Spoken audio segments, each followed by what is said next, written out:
سبيل الدموع سبيل مريح تنهدى يا صاحي كي تستريح وبث الدعاء الخفي الصريح. الحمد لله رب العالمين والصلاة والسلام على أشرف الأنبياء والمرسلين نبينا محمد وعلى آله وصحبه أجمعين أما بعد السلام عليكم ورحمة الله وبركاته. And welcome to what will be the last of the school of Imām Abū Hanīfa short sort of series, if you can call it that, but a number of videos, because we're sticking to our concise. Oh, I didn't press start. I have pressed start now. There's proof. Okay, so we're sticking to our concise nature, which is 10 minutes. So we're going to stick to 10 minutes, and it's for this reason. I've already explained the rationale behind it. If you don't know the rationale behind it, I suggest you go back to the introduction. This is of our playlist, which is covering introduction, the school of Imām Abū Hanīfa. Eventually, we're going to turn to the definition of nomenclature and legally binding rulings. And finally, we're going to touch upon excellence of pursuing knowledge. But for now, we're going to finish this off. So I've told you so far, and I've been looking for the seventh one. I couldn't find it, so I've been so far restricting you to 6. There is a seventh one, and the reason why I was restricting you to 6 is because I couldn't find it. And as I've turned the page over, I found it now. And whilst I was discussing it with you, it was crossing my mind like, where's Urf gone? Where's Urf gone? You know, if I got somehow, you know, if I misplaced the paper, did I not write it? What was my reason, rationale? Khair, it's found now. So 7 things the school of Imām Abū Hanīfa is based upon. 7. Okay, not 6 as I might have been implying. 7. What are those 7? First is the primary source, which is the Qur'an. That's the first primary source. The second primary source is the Sunnah. The third primary source is the statements of the companion. The fourth secondary source, okay, I'm emphasizing secondary, not that I'm pretending to be a snake. The fourth secondary source is consensus ijma'. The fifth methodology source is deductive analogical reasoning al-qiyas. The sixth methodology source is juristic reasoning istihsan.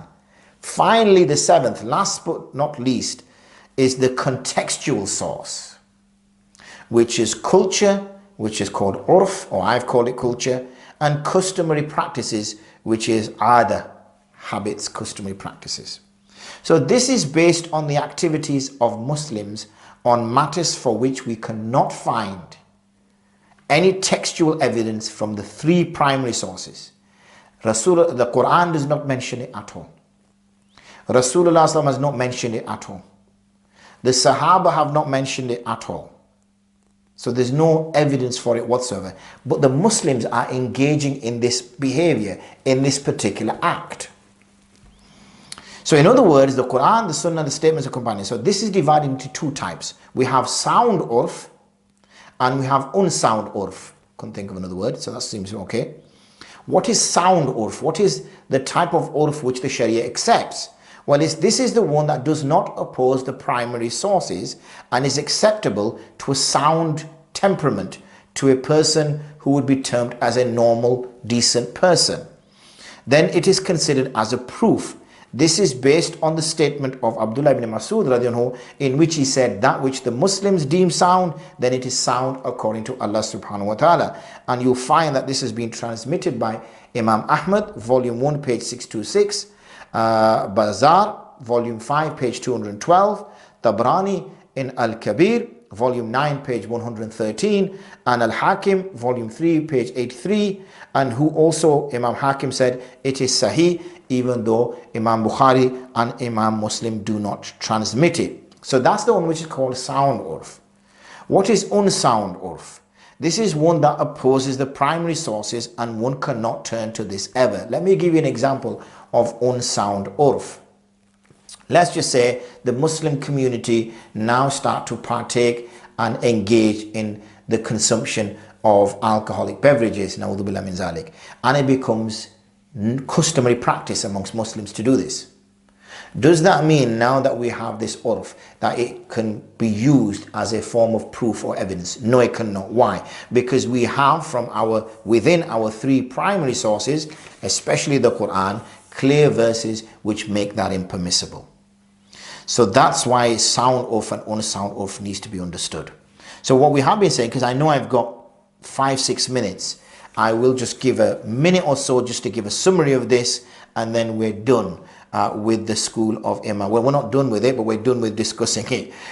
And I've tried to stick to our remit from the beginning, which is conciseness, comprehensive enough, and also corroborated. And I hope that I've, in the first 4 or 5 videos, proved that. Remember what Imām Abū Hanīfa said. He was going to use the Qur'an as his source, the hadith, and the statements of the Sahāba, and then apply reasoning. We then split up. We had 7 sources, S-O-U-R-C-E. Every time I'm saying the word, I'm imagining tomato, mayonnaise, and things like that. We had 7 sources, okay? The first was a primary source, which is the Qur'an. The second was a primary source, which is the hadith. And the third, which was a primary source, which was the statements of the Sahāba. These are in order, and they are also considered as primary. We then moved to a different area, and what we moved to now was secondary source, and we only had one. So this is the 4th in the line of all of them, secondary source, but there's only one secondary source, and that was ijma. We then turned to methodology, and we had 2 for methodology, the 5th and the 6th. And the 5th one is a methodology source, which was deductive analogical reasoning, and the 6th one rather was also a methodology source, which is juristic reasoning. So they're the 2 that we had. And finally, we had the last one, which was a 7th one, which was a contextual source. And what that did was to take things into the context, into matter, into consideration, and this was based upon the culture and customary practices, urf and ada. And we then differentiated between the sound and the unsound urf. That's what we hope to put forward to you in these 4 short videos discussing the school of Imām Abū Hanīfa rahimahullah. What we will do in the next set, which we might only need 2 for, is to discuss the definition of nomenclature for legally binding rulings. So I hope you can join me for that, inshallah. Assalamu alaikum wa rahmatullahi wa barakatuh.